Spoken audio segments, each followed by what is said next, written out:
Thank you. Good morning. Good morning. Good morning. Good morning.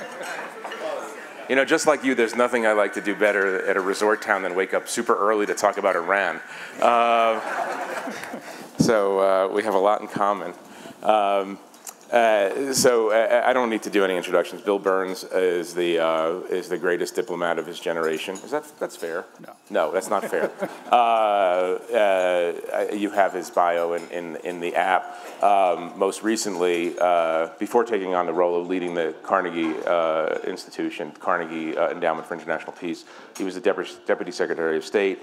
I first met you when you were the ambassador to Jordan. 20 years ago. 20 years ago, I met you in Jordan when the State Department and many, many different administrations always gave Bill the hardest jobs, including ambassador to Russia.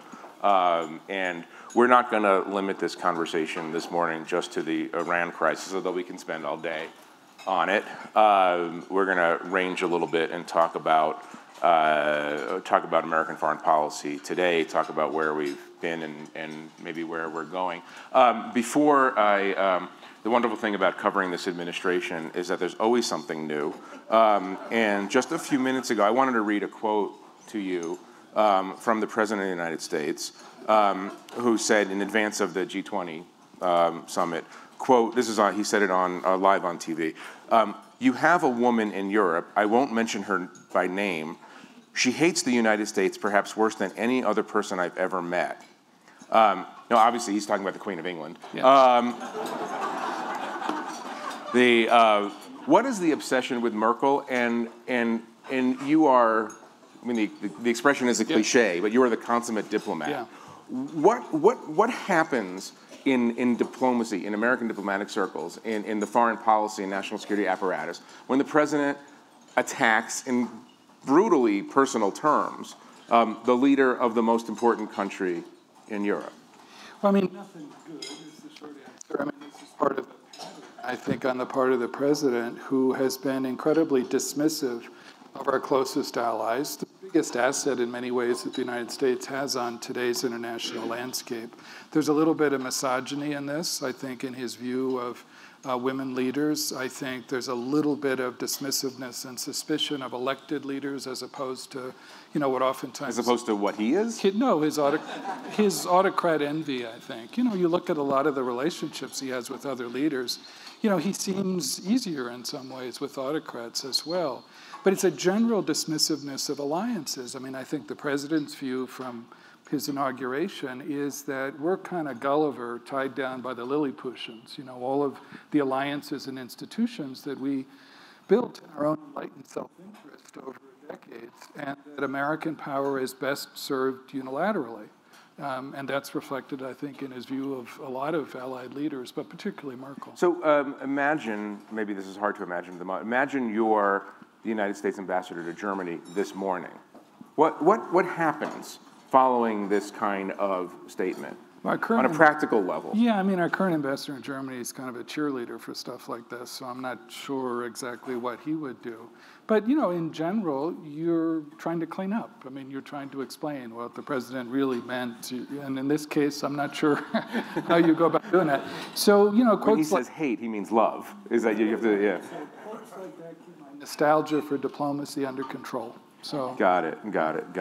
We'll come back to America's status in the world because of things like this in a minute.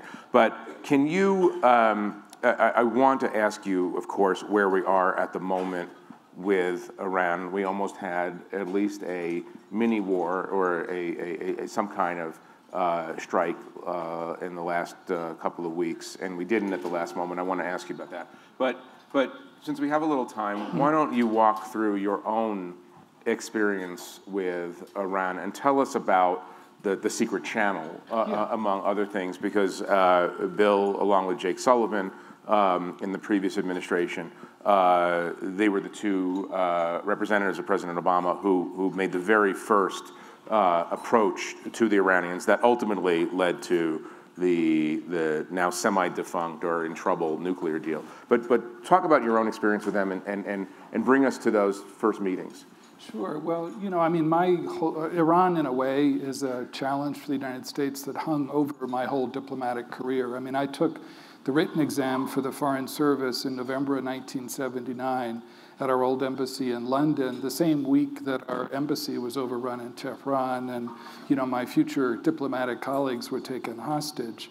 And then I lived through serving in the Middle East, the attacks on our embassy in Beirut, on the Marine barracks in the early 1980s, by Iranian-sponsored groups. And so I didn't ever need to be persuaded of the threats and the challenges that this Iranian regime poses to American interests, the interests of our friends. But I became convinced as I got to more senior jobs in the State Department, the number 3 and the number 2 jobs, first for Condi Rice, then for Hillary Clinton and John Kerry, that... Sorry. There's a mic issue, isn't there? Yeah, sorry. Is that any better? I'll hold it up there like that, yeah. He's well known for being a soft-spoken diplomat, but this is... I don't mean to be that soft-spoken. Yeah. Anyway, what I was saying is, there's a long build-up to the secret talks that we launched with Iran on the nuclear issue at the beginning of 2013. And I should say that, in diplomacy, this is not a profession about talking nicely to people. You got to build up leverage. And so, we spent most... Is that better? There you go. We spent most of the first term of President Obama's tenure basically building leverage on Iran. So it was no coincidence that when we began the secret nuclear talks in early March of 2013, the minds of the Iranian leadership were focused because their oil exports had dropped by 50%, the value of their currency had dropped by 50%. But, you have to match that kind of pressure with a willingness to engage directly, connected to realistic goals as well. So through the Omani government, which had helped orchestrate these secret talks, since we didn't have and don't have today formal relations with the Iranians. Was it the Sultan himself? It was the Sultan himself and one of his closest aides, whom we had actually gotten to know. Some of you may remember the incident where there were 3 young American hikers who were on the Iraqi-Iran border, not the place I would have chosen to hike, but were taken captive by the Iranians and held in really terrible conditions in Evin prison in Tehran for a couple of years. And the Omanis proved very resourceful in helping us to obtain their release. So that's how they established their credibility. Anyway, we had about 9 or 10 different sessions with the Iranians over the course of almost all of 2013. It surprises me to this day that we kept it quiet as long as we did. I don't think we would have gotten very far if we had done this in the glare of publicity. I vividly remember the first trip we made to Oman in an unmarked U.S. government aircraft leaving Andrews Air Force Base outside Washington, 17-hour flight to Oman. We meet in this vacated Omani military officers retreat right on the Arabian Sea. The temperature outside was about 120 degrees Fahrenheit, so there wasn't much to do other than talk to the Iranians. But, we made fitful progress over time, and eventually, by the end of November 2013, were able to help produce an interim agreement with the Iranians that froze their nuclear program and rolled it back. It still left a whole range of issues dividing us and Iran, ways in which the Iranians threatened our interests in the Middle East. But at least, in my view, it started the path toward the comprehensive nuclear agreement, which was concluded a year and a half later, which removed the most imminent risk that this Iranian regime posed, which was an unconstrained nuclear program. And so it left us with the wider strategic challenge of continuing to push back against the Iranians. But it was a good step, and it demonstrated, in my mind at least, that diplomacy backed up by military and economic leverage can actually produce positive things for the United States. Do you credit the critics of the deal with anything in terms of the primary criticism in let's say more hawkish circles is that the deal is too time constrained, it's unrelated, and it does not deal with any of Iran's other malevolent actions in the Middle East. Trump says that these are the reasons that he wanted to get out of the deal. Put Trump aside for a minute. Do you think that the deal was tough enough? I think it was the best of the alternatives we could produce at that time. If we could have done a much more comprehensive deal that included, all of Iran's threatening behavior in the Middle East, we would have done that. but we weren't going to get our closest European allies, as well as the Russians and Chinese, to agree to really strong international sanctions if the aims were that wide, at least right at the outset. Like any arms control process I've been involved in over the years with the Soviets and with the Russians, these aren't one-off agreements. You build on them over time. And so our expectation always was, with this nuclear agreement with Iran, that we were then going to have to build on it to try to extend the timelines in terms of some of the constraints on, Iranian capacities, to push back in other areas in the Middle East. We were just in a better position to do that when we had united most of the international community around that set of goals. We were in a better position to deal with all of those other threatening Iranian actions. Why do you think Trump pulled out? I think partly it's just because it was a legacy of the Obama administration. I don't think President Trump had ever pored over the 150 pages in the agreement. I think this was about undoing something that had been done before. There were a lot of cheerleaders amongst, our closest allies and partners in the region, and the Netanyahu government in Israel and Saudi Arabia and other Gulf states who were kind of encouraging Trump in this direction as well. So I don't think there was any great mystery. The only surprise to me was that he took until May of last year to pull out of the agreement. All right. Is this then the crisis of the last couple of weeks? Is this self-created? I think the crisis of the last couple of weeks is something that we've had a very large hand in helping to create. I'm not trying to suggest that threats from Iran are something that we caused. I mean, as I said before, Iran has threatened our interests for a long time. But I think by pulling out of the nuclear deal and then embarking on this policy of maximum pressure, untethered to any clear or realistic goals, or even coherent goals, because the president from time to time will say, well, all I want is to ensure the Iranians don't have nuclear weapons, which is precisely what the Comprehensive Nuclear Agreement did, while others, like his National Security Advisor as Secretary of State, suggest goals that are much more connected to either the capitulation of this Iranian regime across a whole range of issues or its implosion. And so there's a kind of incoherence in the strategy, an approach where, professional diplomats always talk about coercive diplomacy. And the problem with this version of coercive diplomacy is it's all about the coercion part and not at all about diplomacy. If you don't connect that kind of pressure to realistic goals, you're creating a lot of trouble. But the contradiction here, the core contradiction is Trump pulls out of the deal, giving Iran an opportunity, the Iranian leadership an opportunity, to restart the nuclear program, which would then, axiomatically almost, trigger an American military response. At the very last moment in the current crisis, very, very last moment, according to the president himself, 10 minutes before a strike was supposed to happen, he stops a strike. What are the Iranians taking from this behavior? Well, I think they're watching a pattern, and the Iranians, as we were discussing earlier, are pretty savvy about the world around them. They're not cut off in the sense that today's North Korean regime is, for example. And so, I think they see bluster, they see a certain element of bluff in this. And I'm afraid what happens is that encourages miscalculations, too. One of the things we always forget, and I think President Trump forgets, is that, your opponent, your adversary, gets a vote in these kind of episodes, too. And the Iranians are not going to sit back in the face of this maximum pressure. They're going to demonstrate that while we can inflict significant damage on their economy, they can inflict damage and create dilemmas themselves. That's why they've started to edge away from the nuclear agreement, and they're trying to calibrate this so they don't alienate all the other parties to the agreement, the Europeans, the Russians, and the Chinese, who are in many ways more sympathetic to them right now than they are to the Trump administration.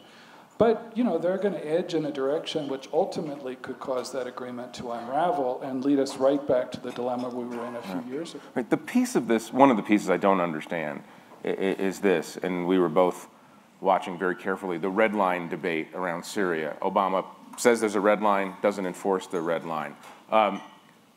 Iran shot down a U.S. drone, right, according to American intelligence, over international water. That usually triggers a proportionate response of some sort. Trump has been immensely critical of Obama for not enforcing the red line. One could argue that the current behavior of this president makes Obama's behavior back then look like General Patton. One could. One could, not one of us, but one could. Are you breaking your head on these contradictions? I mean, it's not. And there's something to be said for unpredictability in diplomacy. I get it, but what is the entire world taking from this? Are they looking at Trump now as feckless and unwilling to use force to advance American goals? Well, the problem is, there's always this madman theory that people used to discuss about President Nixon, that sometimes, if you're unpredictable enough, you can improve your leverage in the world. But that only works when that unpredictability is actually part of a strategy. And that's what's missing here right now, as far as I can tell. And so the impact, to answer your question, is a lot of corrosive damage to our influence in the world. A lot of our allies are starting to hedge. We talked about Chancellor Merkel before. I was in Germany a couple of weeks ago and saw a public opinion poll in which Germans were asked how much they trusted certain foreign leaders. 24% said they trusted President Trump in the United States.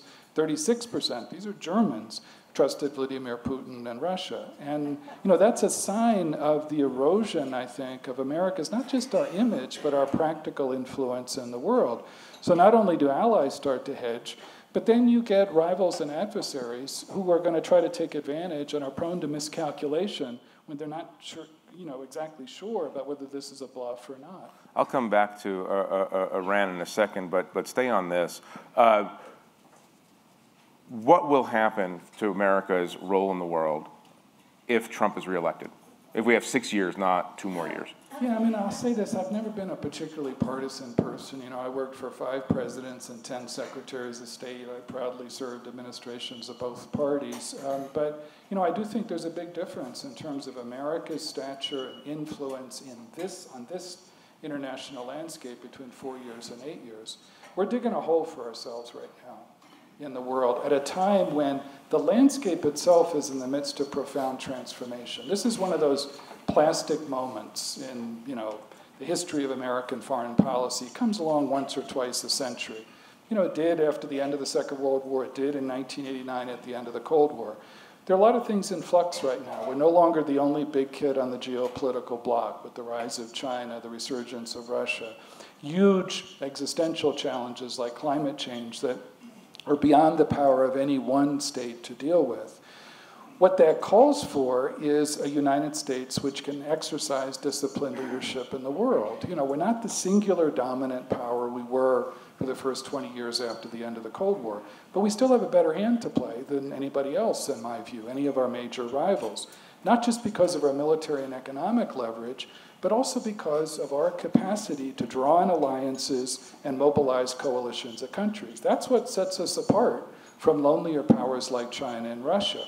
We're corroding that asset today rather than taking advantage of it. And so the problem, I think, is we're digging a hole for ourselves today. Eventually, we're going to stop digging. I hope it's 4 years, not 8 years. But when we climb back to the surface, to the top of that hole, we're going to look out on a landscape that's hardened against our interests and in some ways against our values. So that's the difference. So the Chinese right now are taking every day that goes by as an opportunity to solidify their position. I think that's right. I think for Xi Jinping, who doesn't lack for self-assurance or ambition, I think he's accelerated, China's plans to, establish itself. I think this is its hope as the preeminent player in Asia, as a global economic peer of the United States. And he sees kind of open terrain in front of him. I think that was the big mistake that we made in abandoning the Trans-Pacific Partnership, the big trade agreement, which would have knit together 40% of the global economy. It's not a perfect trade agreement. Perfect is rarely on the menu in trade agreements or diplomacy. But that's the kind of thing when you take advantage of allies in a coalition of countries and you set high-end trade and investment standards, that's how you shape the incentives and disincentives of the Chinese leadership. When they aren't faced with those kind of challenges, they're going to continue to try to expand their influence, oftentimes at our expense. Was Trump right not to strike last week? Yeah, I think he was right not to strike. But I think what's missing now, as I said, because I don't think that would have ended well, I think you could have ended up in a, with kind of mutual enablers on both sides, hardliners in both Washington and Tehran, and there's no shortage in either capital. going very quickly up a very shaky escalatory ladder. But the problem is, well, I think he was right not to strike. I think that was an opportunity to try to actually create a strategy for dealing with Iran. Use the leverage that we've built up to try to see if there aren't ways in which we can first de-escalate the situation, but then see if we can at least improve on the margins, some of the elements we talked about before in the nuclear agreement. What does Iran want? It depends on which Iranian sometimes. I think the supreme leader and the hard guys, and they're old guys, around him in the regime in Tehran are deeply suspicious of the world around him. I think their core goal is survival of their regime. I think they see a world of both threats and opportunities around them in the Middle East. They're counterpunchers. They take advantage of vulnerabilities that they see. So when the Saudis help escalate a big strategic and humanitarian catastrophe in Yemen, for example, they didn't invent the Houthi rebellion in Yemen. The Iranians didn't, but they're going to take advantage of it as well as a way of getting back at the Saudis, of distracting them in other areas. So there are long-standing Persian ambitions, I think, to be, if not the principal player in the Middle East, at least one of the major players in the Middle East, and that's continued through the Iranian Revolution and this theocratic regime as well. So, there are formidable, leadership to deal with, and I don't underestimate them. On the other hand, they're not 10 feet tall. And, not only economically weak today, but not a military superpower in any way. And it's a regime that doesn't have answers for what's on the minds of a very young population. 70% of the population of Iran are under the age of 30. So I've always thought that in terms of American strategy, the best way to deal with all the challenges posed by this Iranian regime is a form of the old Cold War doctrine of containment. I'm not trying to, there's not a perfect analogy between the Soviet Union and Iran. Iran isn't a global player. But in the sense that, just as we did what Ronald Reagan did with the Soviets in the 1980s, is you do arms control agreements to limit some of the risks that they pose. You push back on regional issues, just as we did then. You're honest and forthright about human rights concerns. But you have a certain amount of confidence that over time, the seeds of contradictions, the seeds of the erosion of that regime are already built in. Because it's a regime, as I said, that doesn't have answers for what's on the minds of a lot of Iranians right now. Which country plays a more negative role in the Middle East, Saudi Arabia or Iran? I think today probably Iran is the honest answer in terms of the way that it threatens our interests. But, the Saudis are very difficult friends and allies, especially under its current leadership of Mohammed bin Salman, the crown prince and the effective leader. And I think, while the U.S.-Saudi relationship remains important for the United States for lots of reasons, I think it's becoming too much of a one-way street. And I'm not trying to suggest we had a pristine record in previous administrations in dealing with authoritarian allies or partners. We didn't, and I was a part of that too. But I think we're way too indulgent right now of this Saudi leadership. I mentioned Yemen before, a clear illustration, in my view anyway, of overreach. And we ought to push back hard against that. What do we get from a relationship with Saudi Arabia? Right now, the president always points to the arms sales, which I think is not a good measure of the business relationships or anything else, which is significant. I'm not trying to downplay that, but I think at this stage, it's a really complicated relationship. And I think, as I said before, we have to push back not just against external overreach, but against internal overreach too. The kind of political repression that, took its ugliest and most graphic form in the murder of Jamal Khashoggi, one of the most mild-mannered journalistic critics of this Saudi regime in a Saudi diplomatic facility in Turkey. That's something that in the administration at least, has turned a blind eye to. And that's something that we should push back hard against, not just publicly, but also privately, and use it to try to produce the release of, Saudi peaceful oppositionists who have been detained in Saudi Arabia, push back on the issue of Yemen as well. How do you think the Obama administration, or another administration you worked for, would have handled the Khashoggi killing?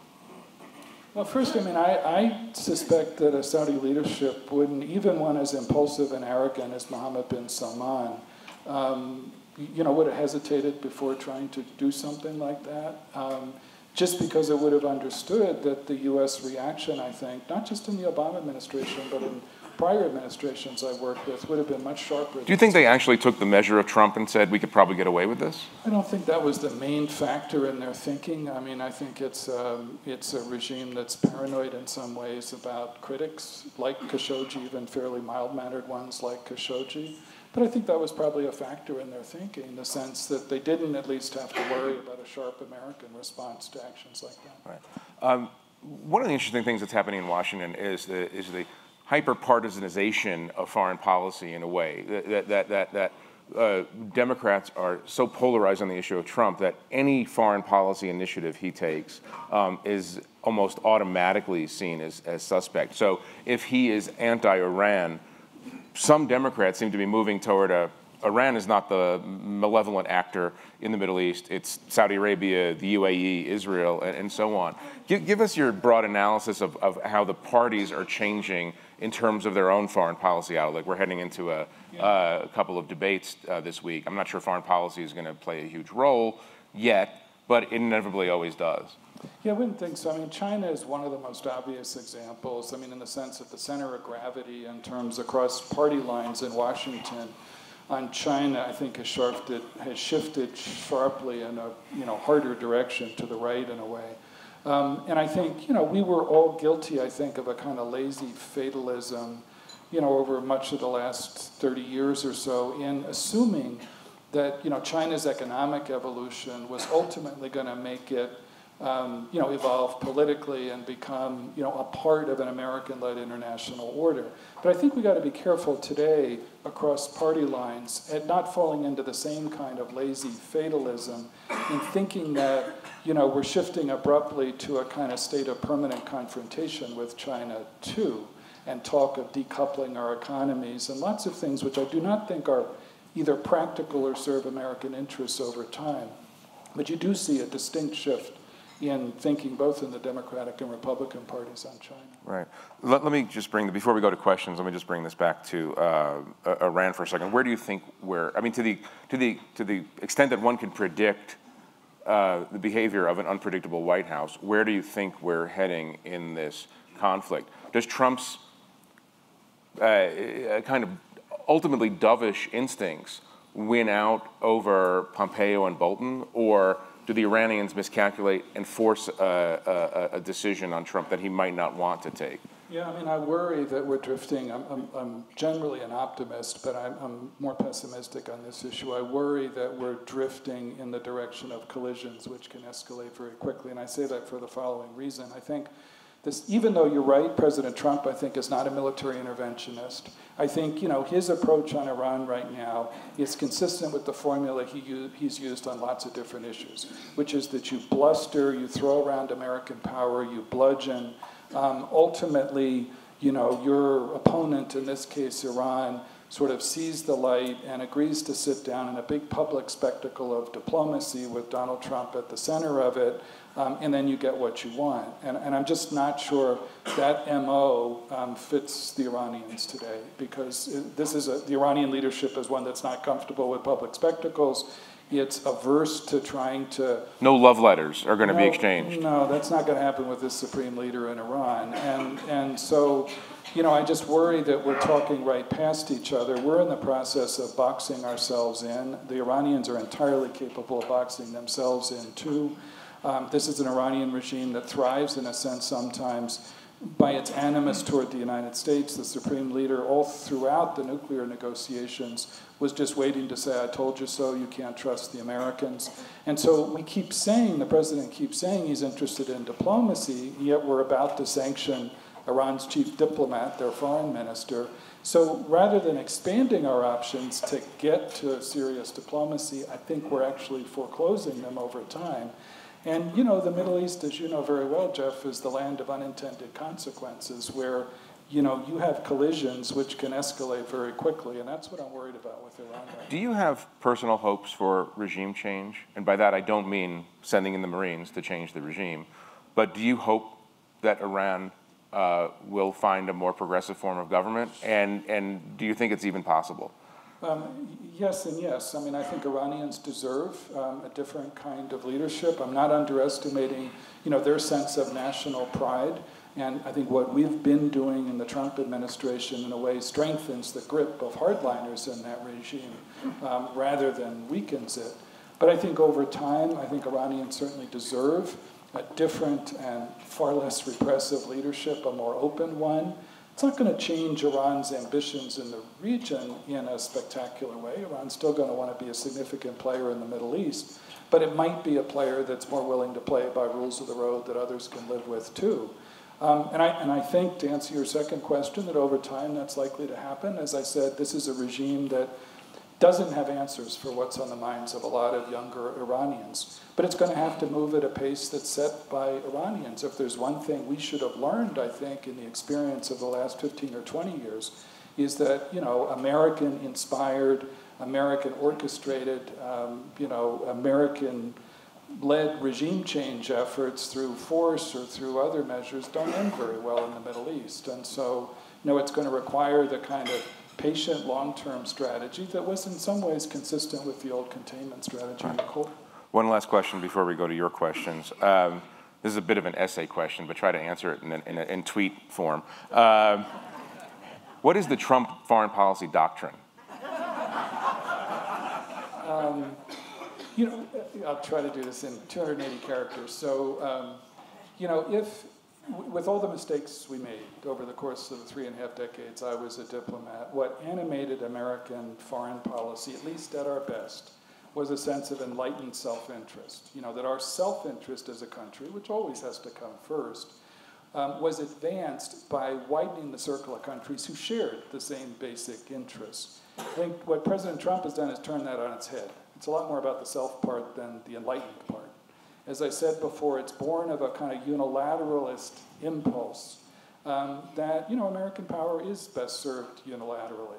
And I think, that's a view that's not unique in American history. We've seen it at different times in the past. I think it is exactly the wrong prescription for a new era on the international landscape. An era when we multiply our influence, our ability to get our way in the world by working with others, by adapting institutions, that have to be adapted to fit this new era. We have a window before us within which we can accomplish that, because we still have a strong hand to play. But that window isn't going to stay open forever. And my fear is that, the Trump doctrine, it's not a doctrine or a strategy, but it's definitely a world. It's impulse. It's impulse. It's born of his own experiences over the years and how you get your way, by bluster, by bludgeoning people. And that doesn't work very well, in my experience anyway, on today's international landscape. All right. We have mic runners. If you just raise your hand, I'll try to point out. There's one right there. Might as well start there. Thank you. Very fast question. In light of the fact that it was so extremely difficult to have a review of what was going on without a long procedure in terms of their proliferation of weapons and the payment of $150 billion, I just didn't understand how much sense and what we got out of it, because the procedure to go and inspect was so cumbersome and time-consuming. With the Iranians, well, actually, the verification procedures, I honestly thought, and I've been through this in other arms control agreements over the years, were as tight, as intrusive as as I've seen, because we needed to put ourselves in a place where the Iranians had committed indefinitely not to develop nuclear weapons. We needed a set of inspection procedures which were also indefinite, not limited in time, which would help ensure that we could catch them if they cheated. And I think that set of procedures is a quite strong one compared to other arms control agreements that I've seen.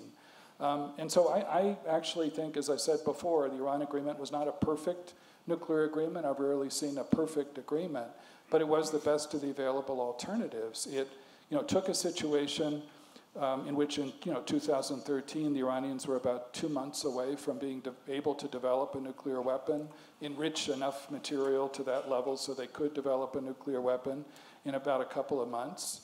And the agreement put them, well over a year out into the future in their capacity to do that for a considerable period of time. So it sharply constrained their ability. And I think that was a positive thing. And it was a good foundation on which to build over the years to try to stretch those timelines out over time. Come down here if we can.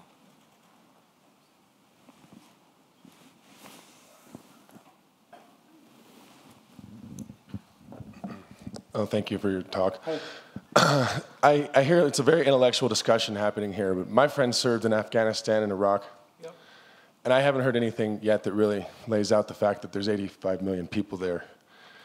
And war is not intellectual once it breaks out. So I hope everybody takes seriously what it means to unleash weapons onto a population and onto cities. And Iran is a very progressive society compared to historically. This is I think we're getting lost in intellectualism. It's good that we discuss things and we're calm, but we must remember that war is hell, and my friends fight this war, and your kids fight this war. And we're a pretty wealthy room here, and we should remember we're talking about a lot of small communities suffering. So can you please maybe just give a moment of what you think? We know what will happen and what have we seen in Iraq. Can you give me a moment and just reflect on what will happen if we unleash this kind of thing on a place like Iran, a place with advanced weaponry, a war we have never fought?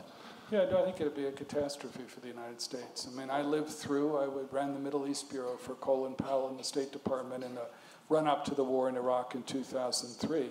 That's, I think, the biggest foreign policy mistake that the United States made in a long time, which huge consequences in terms of American blood and treasure, but also in terms of, what it did to Iraq, the way in which it helped open up the landscape in a way for the expansion of Iranian influence too. No, I think you're absolutely right to think of this in human terms, not abstract ones either. And that's why I think, again, it's always important to try to employ diplomacy as your tool of first resort. It's not always going to work. It has to be backed up by the leverage that comes with the potential use of force. But it's the overuse, the premature use, I think, of American military power, of which I'm very proud, that gets us into a lot of trouble in the world. And so I hope we've learned some of the lessons of our experience in the post-9/11 period. There is a woman down here, right in the front row. We'll come over here.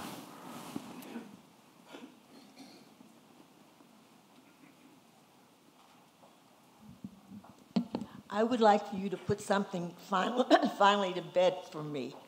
Is it really impossible that our president did not know the collateral damage that we would have caused had he continued the plans for the raid? And if you tell me he could not possibly not have known, then why hasn't the military spoken up? And if the military did tell him, I'm so really confused as how this just, if you listen to MSNBC, he didn't know. He did know. If you listen to Fox News, he didn't know. What is the truth with this? Right. This is a great question, and let me just broaden it out a little bit. I mean, this is the confusion of understanding how this administration operates. It seemed, as someone who covered two presidents, George W. Bush and Barack Obama, it seemed impossible to me when I heard that the president would not have been told early on in the process, these are the potential immediate consequences of a strike. How did it strike you when the president says, I learned 10 minutes beforehand that people could die in a raid? Yeah, no, I just don't buy that. To answer your question, which is a really good one, I think, any kind of military briefing at the very early stage of this, when they were just laying out options, would have addressed that question. It's an imperfect, set of estimates that people make, but I'm sure that would have been a part of those early briefings. One of the problems, I think, in this administration, as Jeff suggested, is that some of the typical processes of kind of thinking through options and decisions like this seem to have broken down. You have a president who, is so confident in his own judgment of things that he doesn't, often take the time to really go through a lot of those issues. But in this case, my strong assumption is that was laid out pretty early on in the process. It wasn't something that, he just came across 10 minutes before, his ultimate decision to pull back. I think this would be so fascinating for all of us if you would, from your own experience, walk us through briefly, if you can, the process that leads to a presidential decision-making moment to use force. I mean, what are the stages and what are the safety valves in that process in an ordinary administration? Yeah, I mean, I think in any administration I worked for over 3.5 decades, and they all have their own styles, but the first thing you would have done is try to ensure that you had the facts straight about this particular attack on the drone. You know, where was it in international waters? Was it in Iranian waters? What was the nature of the attack? Second, you'd want to ensure the security, because you're not sure whether this was just sort of a first salvo or more to come of your military people, your diplomats in the region. Third, you would have started to, you would have started to ask the question, so if the Iranians shot this down, if that was your conclusion, what was their motive? What was their thinking behind this? And then you began to look at the practical options for responding, not only to respond to that particular attack, but to deter future attacks. And then the military typically would provide a set of options. Our military is very professional about making sure that they have on the shelf lots of different options in dealing with Iran. You'd lay them out, usually from the modest to the much more ambitious kind of attacks. Then there'd be discussions both at the level of sort of deputy heads of cabinet agencies, then at the level of cabinet secretaries with the president himself to sort of lay these out. People would ask questions about second and third order consequences. Well, what if this happens? They'd ask questions about collateral damage, how many civilians might be killed, what might the Iranians do in response, how do we prepare for that? I mean, it's a pretty exhaustive process. At the end, it leaves you with some very hard judgments, because this is much more an art than a science, but you do very thorough preparation. How do you feel about Jim Mattis not being in the White House anymore for this kind of discussion? Oh, it worries me a lot. I've known Jim Mattis over the years since he was a colonel and I was a mid-level foreign service officer. He's been through, not his first rodeo, he's been through this kind of things many times before as a military officer working in the Pentagon, then as Secretary of Defense. I think his would have been a very sober, sensible voice on issues like this. Where are the hands? There's some in the middle here. We can come over here to this gentleman. I can't see very well with the lights, I'm sorry, but I see hands.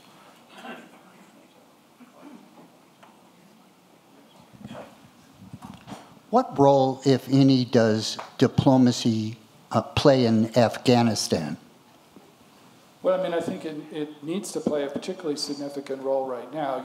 You've got a U.S. Special Envoy, Zalmay Khalilzad, who's talking to the Taliban right now to try to produce a situation in which, the Afghan government and the Taliban can agree on a future in Afghanistan, which isn't going to threaten us, that it's not, again, going to become a platform for attacks on the U.S. homeland.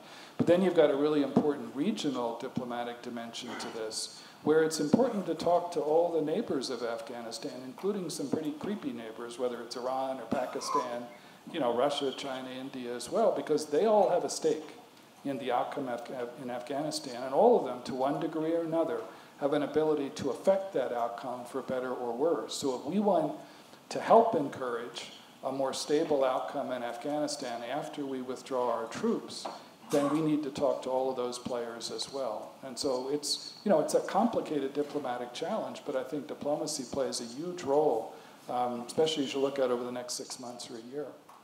Creepy neighbors is a great description of much of the world, right? Technical yeah, that's a veteran diplomat talking. There's another question right in the middle over here. This gentleman is raising his hand, I think. And I'm just trying to see in the back over there. If you can find people for me, that'd be great.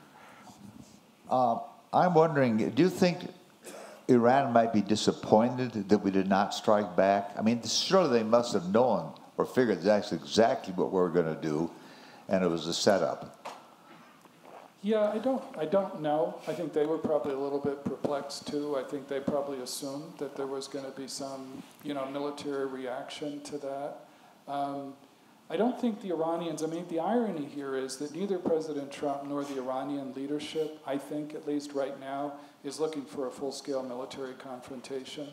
But my concern, as I said before, is that we can back into that, into a series of collisions. So I don't think they were welcoming an American counterstrike, But I think they were probably a little bit surprised that there wasn't a military reaction. There's somebody back here, I guess.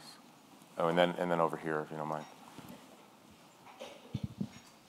Earlier in the conversation, you mentioned that it was a good thing that one of the benefits of making nice with Saudi Arabia was the preservation of the arms sale.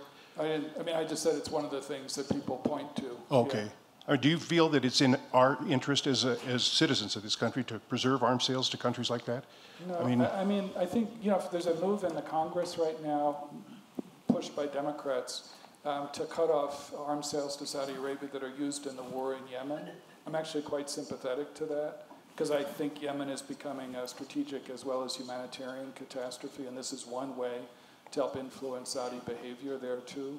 So, I think there's a reason to support Saudi security in the face of legitimate external threats, but I think we have to be careful in the kinds of armaments we sell, and I think in cases where that gives us a little bit of leverage, like Yemen, we should use that leverage, not just only in our self-interest, but in Saudi Arabia's long-term interest too.